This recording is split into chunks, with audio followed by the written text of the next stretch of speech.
শুধু দর্শক শ্রোতা মণ্ডলী, আপনাদেরকে সাদর আমন্ত্রণ জানাচ্ছি আজকের এই বিশেষ সাক্ষাৎকার অনুষ্ঠানে। আজকে আমাদের সঙ্গে উপস্থিত আছেন রাকবৈত্যকার বিশিষ্ট ইসলামী চিন্তাবিদ, সবুজ মিনার পত্রিকার সম্পাদক, বিশিষ্ট সাহিত্যিক, লেখক, সাংবাদিক এবং রাতাবাড়ি টাইটেল মাদ্রাসার শিক্ষক হযরত মৌলানা আজিজুল হক সাহেব। আমরা ওনার কাছ থেকে বর্তমান আমাদের প্রতিবেশী রাষ্ট্র বাংলাদেশে এই সামগ্রিক পরিস্থিতি এবং যেভাবে দিন দিন সাম্প্রদায়িক বিভিন্ন কার্যক্রম সংগঠিত হচ্ছে সে ব্যাপারে ইসলাম ও নীতি নির্দেশিকা কী সে ব্যাপারে আমরা জানার চেষ্টা করব। তো আপনাকে আমাদের এই অনুষ্ঠানে সাদর আমন্ত্রণ। ধন্যবাদ। বাংলাদেশের বিষয়টা অ্যাকচুয়ালি তাদের আভ্যন্তরীণ বিষয়, বাংলাদেশের ইন্টারনাল ম্যাটার, সে ব্যাপারে আমাদের চর্চা করা তেমন দরকার নয়। আমরা ভারতবাসী মানুষ, আমরা ভারতে জন্মেছি, ভারতের মরতে চাই, ভারতের মাটিতেই আমরা সমাধিস্থ হতে চাই। সুতরাং ভারত আমাদের প্রিয় ভূমি, আমাদের মাতৃভূমি। ভারতবাসী সকল ধর্মের মানুষ, আমরা একে অন্যের প্রতিবেশীর সঙ্গে মিলেমিশে থাকা ইসলামের আদর্শ, এই হচ্ছে আমাদের বক্তব্য। বাংলাদেশে যা হচ্ছে তা নিয়ে আমাদের মাথা ঘামানোর প্রয়োজন নেই, ওটা বাংলাদেশের ইন্টারনাল ম্যাটার। হ্যাঁ, যদি যে সমস্ত ধর্মীয় প্রতিষ্ঠানের উপর হামলা করা হচ্ছে, আক্রমণ করা হচ্ছে, এর কিন্তু আমরা নিন্দা জানাচ্ছি। আমরা বাংলাদেশে শুনেছি অনেক মন্দিরে হামলা করা হচ্ছে। যদি সেটা সত্য হয় এবং কিছুটা সত্য আছেও বোধহয়, তাহলে আমরা সেসবের তীব্র নিন্দা জানাচ্ছি। আমরা শুধু মন্দির আক্রমণের নিন্দা জানাচ্ছি না, আমরা যেখানে এই মসজিদ আক্রমণ করা হচ্ছে সেই ঘটনারও নিন্দা জানাচ্ছি। আমরা মাজার আক্রমণ করা হচ্ছে বলে খবর আমরা পেয়েছি, আমরা সেই ঘটনারও নিন্দা জানাচ্ছি। এবং বাংলাদেশের বিভিন্ন ধর্মীয় প্রতিষ্ঠান, বিভিন্ন বিশ্ববিদ্যালয়, বিভিন্ন সরকারি প্রতিষ্ঠান, পুলিশ স্টেশন এবং মন্দির, মাজার ইত্যাদির উপর যেভাবে আক্রমণ করা হচ্ছে আমরা সেসবের নিন্দা জানাই। আমরা মসজিদের উপর আক্রমণ করা হলেও আমরা নিন্দা জানাই। আমরা ভারতীয় মানুষ, ভারতবাসী অনেকেই আমাদের হিন্দু ভাইয়েরা ওই সমস্ত ঘটনার জন্য প্রতিবাদ জানাচ্ছেন, আমরাও তাদের সঙ্গে এই সমস্ত ঘটনার প্রতিবাদ জানাচ্ছি। আমরা শুধু মন্দির আক্রমণের প্রতিবাদ জানাই না, আমরা মসজিদ আক্রমণ, মাজার আক্রমণ করা হলেও এর প্রতিবাদ জানাই। আমরা মানবতার, সভ্যতার বিপক্ষে যারাই রুখে দাঁড়াবে আমরা সেই সমস্ত ঘটনার প্রতিবাদ জানাচ্ছি। আমরা দেখুন, মুসলমানদের কাছে মসজিদ যেমন পবিত্র, হিন্দু ভাইদের কাছে মন্দিরও তেমনি পবিত্র, এবং গির্জা খ্রিস্টানদের কাছে পবিত্র। এই পবিত্রতম ধর্মীয় স্থানকে যারা কলঙ্কিত করতে চায় তারা মানবতার শত্রু, তারা মানব সভ্যতার শত্রু, তারা সামাজিক ন্যায় প্রতিষ্ঠার বিরোধী পক্ষ, তারা অশান্তি ছড়ানোর ষড়যন্ত্রকারী। সেই হিসেবে ওরা যে ধর্মের হোক, যে জাতের হোক, আমরা তাদের সমস্ত ঘটনার প্রতিবাদ জানাচ্ছি। আমরা সেই সমস্ত ঘটনার প্রতিবাদ জানাচ্ছি। তো আমরা সাধারণত দেখেছি যে প্রতিটা দেশে সংখ্যালঘু মানুষের উপর বিভিন্ন সময় নির্যাতন হয়ে থাকে, তো সংখ্যালঘু নির্যাতিত হয়ে থাকে। তো আমরা একটা হাদিস গ্রন্থ আছে, বিশ্বনবী হযরত মুহাম্মদ সাল্লাল্লাহু আলাইহি ওয়াসাল্লাম বলেছেন যে কোনো মুসলিম সংখ্যা অধ্যুষিত এলাকায় যদি কোনো অমুসলমান এর উপর জুলুম করা হয় তো কিয়ামতের দিন তিনি নাকি ওই মজলুমদের পক্ষে আল্লাহর দরবারে ওদের বিরুদ্ধে নালিশ করবেন। সঠিক ওটা বিশ্বনবী বলেছেন যে কোনো অমুসলিমকে অন্যায়ভাবে আক্রমণ করা হলে এর বিরুদ্ধে অভিযোগ দায়ের করবেন বিশ্বনবী, মানে পরকালে। ওটা সুন্দর কথা। এবং প্রতিবেশীর প্রতি যে গুরুত্ব আরোপ করেছেন বিশ্বনবী, সেটা পৃথিবীর ইতিহাসে বোধহয় বিরল। আপনি নিশ্চয় জানেন যে বিশ্বনবী সাল্লাল্লাহু আলাইহি ওয়াসাল্লাম বলেছেন, খায়রুল জিরানি ইনদাল্লাহি খায়রুহুম লিজারিহি, প্রতিবেশীর কাছে যে উত্তম সে প্রকৃত মানুষ। তো প্রতিবেশী বলতে শুধু মুসলমান নয়, হিন্দু, খ্রিস্টান, বৌদ্ধ, জৈন, যে কোনো ধর্মের, ভাষা, বর্ণের মানুষ প্রতিবেশী হিসাবে যখন থাকবেন, তখন ওই প্রতিবেশী হিসাবে তাকে সম্মান দেওয়া, তাকে প্রতিবেশীর হক হিসাবে তাকে নিরাপত্তা দেওয়া প্রত্যেক মানুষের কর্তব্য, বিশেষ করে মুসলমানদের একান্ত দরকার। বিশ্বনবী স্পষ্ট ভাষায় বলেছেন, মান কানা ইউমিনু বিল্লাহি ওয়াল ইয়াউমিল আখিরি ফালা ইউজি জারাহ, যে আল্লাহর উপর এবং পরকালে বিশ্বাস রাখে সে মানে কোনো প্রতিবেশীকে কষ্ট দিতে পারে না।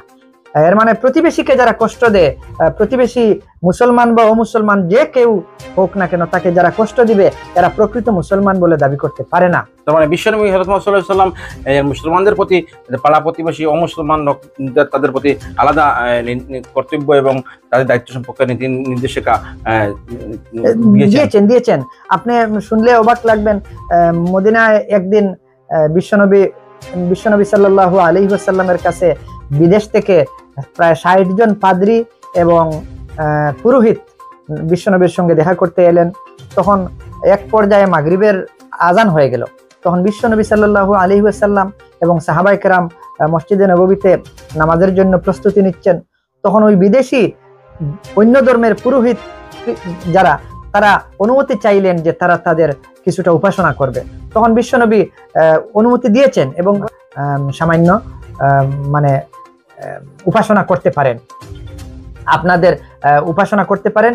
বিশ্বনবীর উপস্থিতিতেই মাগরিবের নামাজ হয়েছে এবং অন্য জায়গায় মানে অন্য ধর্মের পুরোহিতরা তাদের উপাসনা সম্পন্ন করেছেন। এই হচ্ছে বিশ্বনবীর অন্য ধর্মের মানুষের প্রতি সাম্প্রদায়িক সম্প্রীতির একটা বড় নজির। এর চেয়েও বড় আশ্চর্যের বিষয় আপনি শুনলে নিশ্চয় শুনেছেন যে বিশ্বনবী একদিন বসে আছেন মদিনা শরীফে, তখন সামনে দিয়ে একজন ব্যক্তির লাশ নিয়ে যাওয়া হচ্ছে। বিশ্বনবী ওই লাশ দেখেই দাঁড়িয়ে গেলেন। তখন আশপাশের অনেকেই বলতে লাগলেন যে হ্যাঁ নবী, ওই লাশটা মুসলমান নয়, ওটা এক অন্য ধর্মের ডেড বডি। তখন বিশ্বনবী বলেছেন হোক না অন্য ধর্মের, কিন্তু সেও তো মানুষ। এর মানে অন্য ধর্মের মানুষের প্রতি বিশ্বনবীর যে এই সম্মান প্রদর্শন, শুধু অন্য ধর্মের মানুষ না, অন্য ধর্মের মানুষের ডেড বডির প্রতি বিশ্বনবীর যে সম্মান প্রদর্শন, পৃথিবীর ইতিহাসে এটা বোধহয় বিরল ঘটনা। তো বিশ্বনবী হযরত মুহাম্মদ সাল্লাল্লাহু আলাইহি ওয়াসাল্লাম যখন এই মক্কা বিজয় সংগঠিত হয়, তো মক্কা বিজয়ের পর তো এটা কোনো রক্তপাতহীন একটা বিজয় হয়েছে। তো সম্প্রতি আমরা দেখেছি যে এই বাংলাদেশে একটা পরিবর্তনের মাধ্যমে সরকার পতন হয়েছে, কিন্তু পরবর্তী দেখেছি আমরা ব্যাপক আকারে হিংসার রূপ নিয়েছি। ঠিক তদ্রুপ বিশ্বনবী হযরত মুহাম্মদ সাল্লাল্লাহু আলাইহি ওয়াসাল্লাম যখন মক্কা বিজয় করলেন, তখন রক্তপাতবিহীন, কিন্তু এই মক্কা বিজয়ের পর তো এরকম কোনো সহিংস কোনো ঘটনা ঘটেনি না। ওটা অত্যন্ত ঐতিহাসিক ঘটনা। পৃথিবীর ইতিহাসে বোধহয় এ ধরনের ঘটনা আর পাওয়া যাবে না। বাংলাদেশের সাম্প্রতিক ঘটনা কিরকম সেটা পৃথিবীর মানুষ দেখছেন। আমি সেদিকে যাব না, কারণ ওটা বাংলাদেশের বিষয়ে আমার চর্চার বিষয় নয়। বাংলাদেশের প্রতি আমাদের মানে আলাদা কোনো মন্তব্য নেই। আমরা ভারতবাসী, ভারতের ব্যাপারেই আমাদের সব ধরনের আলোচনা।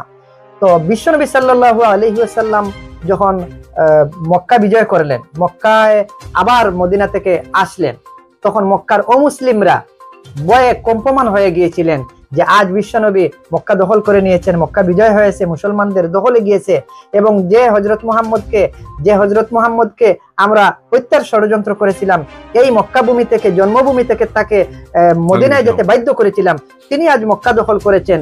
আজ নিশ্চয় কোনো বদলা নেবেন এবং বিরাট কোনো প্রতিশোধ নেবেন, সন্দেহ নেই। এই ভাবে মনে করেছিলেন অমুসলিমরা এবং মক্কার যারা অমুসলিম ছিলেন তারা। কিন্তু বিশ্বনবী সে চিন্তা করেননি। বিশ্বনবী বলেছেন যে লা তাসরিবা আলাইকুমুল ইয়াউমা, আজকে তোমাদের পক্ষ থেকে কোনো ধরনের প্রতিশোধ নেওয়া হবে না, তোমাদের প্রতি আমাদের কোনো প্রতিশোধ নেওয়া হবে না।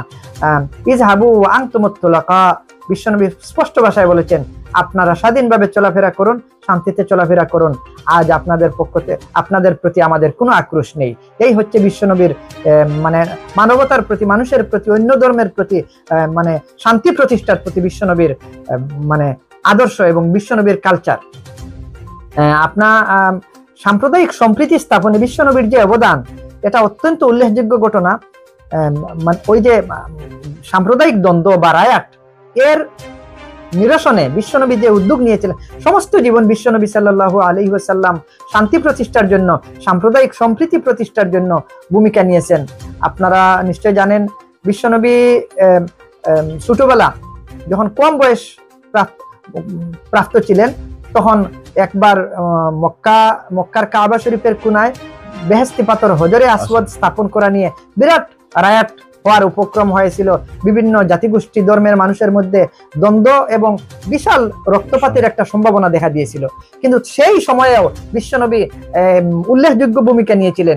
তিনি বলেছিলেন যে আপনারা আমার একটা পরামর্শ মানুন, এবং পর্যালোচনা করে বলেছিলেন, আলোচনার টেবিলে বসে বলেছিলেন যে আগামীকাল যিনি সর্বপ্রথম এই মক্কার মসজিদে হরমে আসবেন, তিনি যে ফায়সালা দিবেন আমরা সে ফায়সালাটা মেনে নেই। তখন সবাই বলেছিলেন ঠিক আছে। রাত কাটলো, পরদিন দেখা গেল সর্বপ্রথম মসজিদে হরমে তশরিফ এনেছেন বিশ্বনবী হযরত মুহাম্মদ সাল্লাল্লাহু আলাইহি ওয়াসাল্লাম, সবাই যাকে আল আমিন বিশ্বস্ত হিসাবে জানে। তখন বিশ্বনবী বলেছেন তাহলে আজকে আমি ফায়সালা দেব এবং বিশাল একটা ঘটনার মীমাংসা করব। তখন একটি চাদর বিছিয়ে ওই বেহেশতি পাথরটা, পবিত্র পাথরটা চাদরে রেখে বিশ্বনবী বলেছিলেন, প্রত্যেক জাতিগোষ্ঠীর মানুষ আপনারা কোনায় কোনায় ধরে আমরা সম্মিলিতভাবে এই পাথরটাকে পবিত্র কাবার কোনায় স্থাপন করব।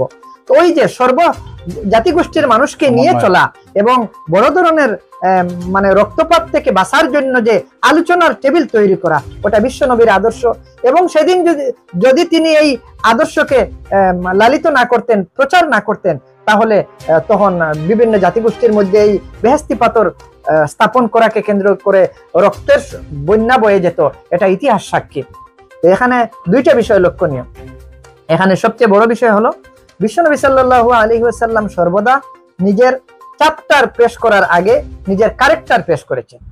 এর মানে প্রথমেই তিনি বলেছেন যে আগামীকাল যিনি আসবেন তাকে আপনারা কি মানবেন। তখন এই স্বীকারোক্তি পাওয়ার পর এই যুক্তির ভিত্তিতে তিনি আগামীকাল নিজের ক্যারেক্টার এবং আগে মসজিদে হরমে প্রবেশ করার বিশ্বস্ততার পরিচয় দিয়েছেন। প্রথমে ক্যারেক্টার, এরপরে নিজের চ্যাপ্টার পেশ করেছেন। আরেকবার জবলে আবু কুবাইস পাহাড়েও একবার নবীজি বলেছিলেন যে আপনারা সবাই একত্রিত হন। তখন সবাই একত্রিত হওয়ার পর বলেছিলেন যে আমি যদি বলি এই পাহাড়ের বাইরে থেকে দুশমন আসছে তাহলে আপনারা কি মানবেন। তখন সবাই বলেছিলেন জি মানবো। এরপর নবীজি ইসলামের বাণী প্রচার করেছিলেন। এর মানে প্রায় সময় আমরা দেখেছি বিশ্বনবী প্রথমে নিজের বিশ্বস্ততার প্রমাণ দিয়েছেন, এরপরে নিজের আদর্শ প্রচার করেছেন। প্রথমেই ক্যারেক্টার, এরপরে আমরা চাই চ্যাপ্টার। সুতরাং বাংলাদেশের পরিস্থিতি সেটা ভিন্ন কথা, কিন্তু যে কোনো দেশে যে কোনো পরিস্থিতিতে সাম্প্রদায়িক সম্প্রীতি স্থাপনে গোলটেবিল বৈঠকের বিকল্প হতে পারে না। এবং আলোচনার মাধ্যমে সর্বজাতিগোষ্ঠীর মানুষকে সম্মিলিতভাবে সমাজকে এগিয়ে নিয়ে যাওয়ার যে বাণী প্রদান করে গেছেন, সেই আদর্শ অনুসরণ করাই মুসলমানের দায়িত্ব। যারা ওই আদর্শ লালন করতে পারে না, অনুসরণ করতে পারে না, তারা মুসলমান বলে দাবি করার বিশেষ কোনো অধিকার নেই। তো আমরা সাধারণত জানি এবং আলেম ওলামাদের মুখে শুনেছি এবং আমরা জানি যে ইসলাম ধর্মের, ইসলাম শব্দের অর্থ শান্তি। তো কিন্তু আমরা দেখি সাধারণত যারা যে ইসলামের দাড়ি, টকি, লুঙ্গি, সাধারণত যারা মুসলমানদের লেবাস হিসেবে পরিচিত, এইসব লেবাসদারির দ্বারা অনেক সময় নানা অপরাধ সংঘটিত হয়। তো এই ব্যাপারে কি বলবেন যে এই লেবাসের? হ্যাঁ, ওটা অত্যন্ত চমৎকার প্রশ্ন। ইসলামে দেখুন ইসলামে লেবাসের কথা এসেছে, লেবাস আদর্শের প্রতীক, এটা ঠিক আছে, কিন্তু লেবাস মূল লক্ষণীয় বিষয় নয়। বিশ্বনবী সাল্লাল্লাহু আলাইহি ওয়াসাল্লাম স্পষ্ট ভাষায় বলেছেন, লা ইয়ানজুরু ইলা সুওয়ারিকুম ওয়া আমওয়ালিকুম, তোমাদের সম্পত্তি এবং তোমাদের লেবাস পোশাকের দিকে আল্লাহর কোনো লক্ষ্য নাই। ওয়ালাকিন ইয়ানজুরু ইলা কুলুবিকুম ওয়া আমালিকুম, তোমাদের অন্তরের মানে ভালো মন এবং সৎকর্মটাই আল্লাহর বিশেষ লক্ষণীয় ব্যাপার। সুতরাং দাড়ি, টুপি, লেবাস পরিধান করলেই যে কেউ মানুষ হয়ে যাবে এমন কোনো গ্যারেন্টি নাই। মানুষ হওয়ার জন্য আল্লাহর ভয় অন্তরে থাকতে হবে, মানুষের প্রতি ভালোবাসা থাকতে হবে, মানুষের প্রতি দরদ থাকতে হবে। কেউ আপনাকে আক্রমণ করলেই যে তার পাল্টা জবাব দিতে হবে, এটা ইসলামের আদর্শ নয়। আপনি নিশ্চয়ই জানেন, আপনিও তো অনেক লেখালেখি করেন, আপনি নিশ্চয়ই জানেন মদিনা থেকে অনেক দূরে তাইফ শহরে একবার বিশ্বনবী সাল্লাল্লাহু আলাইহি ওয়াসাল্লাম ইসলাম প্রচার করতে গিয়েছিলেন, কিন্তু তাইফবাসী মানুষ তাকে প্রত্যাখ্যান করেন এবং পাথর মেরে রক্তাক্ত করেন। এরপর তিনি কি করেছিলেন? তিনি কোনো প্রতিশোধ নেননি তো দূরের কথা, তিনি বদদুয়া করেননি, অভিশাপ পর্যন্ত দেননি। এই হচ্ছে আক্রমণকারী মানুষের প্রতি আল্লাহর রাসূলের, বিশ্বনবীর আদর্শের বাস্তবিক প্রমাণ। সুতরাং কেউ আক্রমণ করলেই যে তার পাল্টা জবাব দিতে হবে, এটা ইসলামের আদর্শ নয়। যদি এটা ইসলামের আদর্শ হতো তাহলে যখন তাইফের মানুষ আক্রমণ করেছিল তখন তিনি পাল্টা জবাব দিতে পারতেন, আর না হলে তো বদদুয়া বা অভিশাপ দিতে পারতেন। তিনি পৃথিবীর ইতিহাস বিরল যে তিনি অভিশাপ পর্যন্ত দেননি। এই হচ্ছে ইসলামের আদর্শ। সুতরাং আমরা মনে করি বাংলাদেশ, ভারত, সর্বত্রই মানুষকে মানুষ হিসাবে সম্মান দেওয়া, ধর্ম যাই হোক প্রত্যেক মানুষের প্রতি সম্মান দেওয়ার আদর্শ আমরা সবাইকে মেনে নিতে হবে। ইসলাম শুধু মানুষের জন্য নয়, একটা কুকুরের প্রতিও, নিকৃষ্ট কুকুরের প্রতি যদি কেউ দয়ার আচরণ করে তাহলে ইসলাম ইসলামের নীতি হলো তাকে পুণ্য বা সওয়াব দেওয়া হবে। বুখারী শরীফের হাদিস, এটা কোনো বানোয়াট বক্তব্য নয়। মানে মানুষের প্রতি যদি কেউ দরদ দেখাতে পারে তাহলে সে তো পুণ্য পাবে। এমনকি একটা কুকুরের প্রতিও যদি বিপদী কুকুরকে কেউ সাহায্য করে তাহলে এর একটা উত্তম প্রতিদান রয়েছে বলে ইসলামের নির্দেশ। এই হচ্ছে ইসলামের বাণী। বিশ্বনবী অত্যন্ত স্পষ্ট ভাষায় বলেছেন, ইরহামু মান ফিল আরদি ইয়ারহামুকুম মান ফিস সামাই। পৃথিবীতে যা কিছু আছে, মানুষ, জিন, পরী, সর্বধর্মের, সর্বজাতিগোষ্ঠীর, সর্ববর্ণের, গাছ, বৃক্ষ, মানুষ, সর্বস্তরের প্রতি তোমরা দয়াশীল হয়ে যাও, তখন আসমানবাসী আল্লাহ তাবারাকা ওয়া তাআলা তোমাদের প্রতি দয়াশীল হয়ে যাবেন। এখানে কোন ধর্মের মানুষ, কোন ভাষা বর্ণের মানুষ, তার কোনো তারতম্য নেই।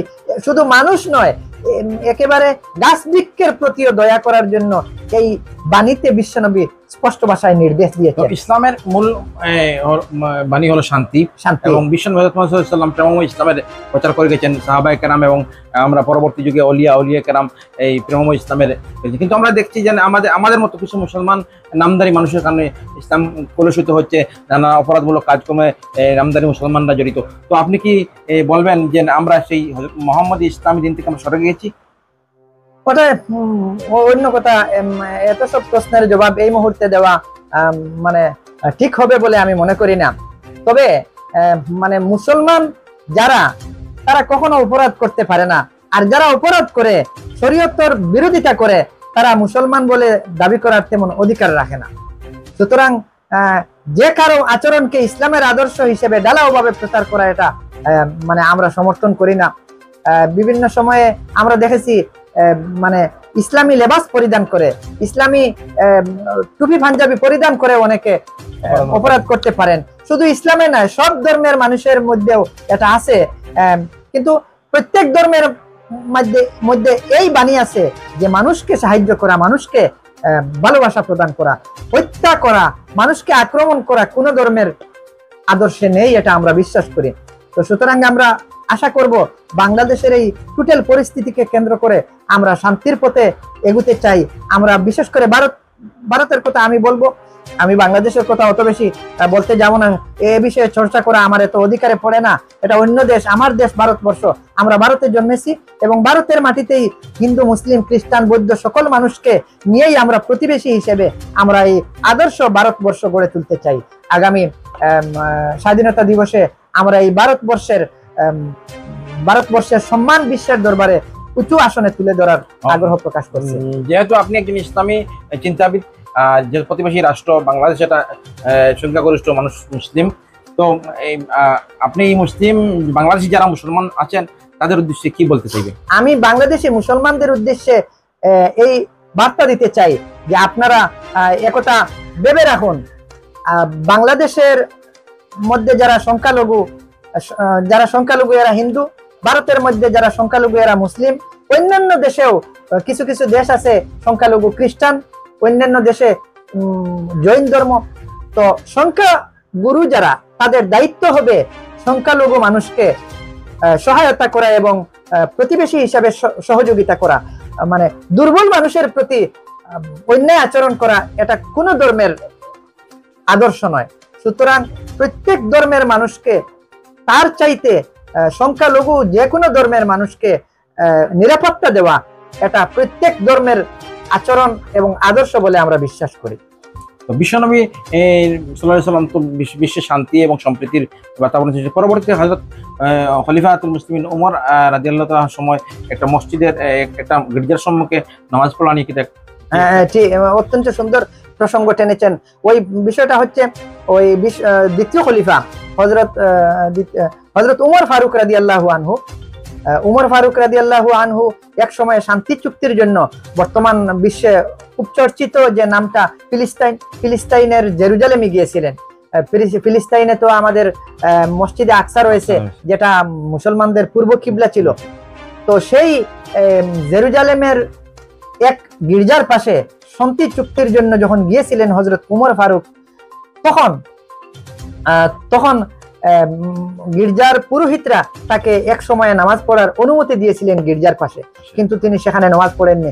তিনি এই বয়ে সেখানে গির্জার পাশে অনুমতি পাওয়ার পরও নামাজ পড়েননি যে এই বয়ে নামাজ পড়েননি যে এই নামাজকে কেন্দ্র করেই হয়তো ভবিষ্যতে শান্তি বিঘ্নিত হতে পারে, এই কারণে এই মর্মে তিনি সেখানে নামাজ পড়েননি। এই হচ্ছে ইসলামের আদর্শ। অর্থাৎ আমার নামাজকে কেন্দ্র করে, আমার এই চলাফেরাকে কেন্দ্র করে, আমার এই কর্মকে কেন্দ্র করে যদি শান্তি বিঘ্নিত হয়, যদি অশান্তির পরিবেশ সৃষ্টি হয়, তাহলে এ ব্যাপারে আমাকে সচেতন হতে হবে, আমার বিবেক কাটাতে হবে। হযরত ওমর ফারুক চাইলে ওই গির্জার পাশে নামাজ আদায় করতে পারতেন, কিন্তু তিনি সেখানে নামাজ আদায় করেননি এই কারণে যে আমাকে নামাজ আদায় করাকে কেন্দ্র করে ভবিষ্যতে হয়তো অশান্তির সৃষ্টি হতে পারে। সুতরাং এই হচ্ছে ইসলামের আদর্শ। ধন্যবাদ। গোটা পৃথিবীতে ধর্ম নামে হানাহানি চলছে, কিন্তু প্রতিটি ধর্ম শান্তির কথা বলেছে। কিন্তু মানুষ আসলে ধর্মের নামে সংঘাত করলেও প্রকৃত ধর্মের অনুসারী মানুষ কখনো ঘৃণা বিদ্বেষ চলাতে পারে না। প্রতিটি ধর্মই ভালোবাসার শিক্ষা দিয়েছে। তো আমরা বাংলাদেশের সাম্প্রতিক ঘটনা এবং বিভিন্ন দেশে সাম্প্রদায়িক যে ঘটনা ঘটে, আমরা প্রতিটি ঘটনার তীব্র ভাষায় নিন্দা ধিক্কার জানাচ্ছি এবং প্রতিটি এই দেশে যারা সংখ্যালঘু সম্প্রদায় আছে তাদের ধর্মীয় এবং সামাজিক নিরাপত্তা কামনা করছি। যেহেতু বাংলাদেশ আমাদের প্রতিবেশী রাষ্ট্র, যদিও তাদের আভ্যন্তরীণ ব্যাপার হয়, কিন্তু প্রতিবেশীর মানুষের যদি সুখে দুঃখে কষ্ট থাকে তাহলে একটা আজ সাধারণত প্রতিবেশীর উপর পড়ে। তো আমাদের প্রতিবেশী দেশ বাংলাদেশ শান্তি ফিরে আসুক, গণতন্ত্র কায়েম হোক এবং সর্বত্র মানবতা প্রতিষ্ঠিত হোক, এটাই কাম্য। আপনাদের সবাইকে ধন্যবাদ জানিয়ে আমাদের আজকের এই বিশেষ সাক্ষাৎকারমূলক অনুষ্ঠান এখানে সমাপ্ত করছি। ধন্যবাদ আপনাকে।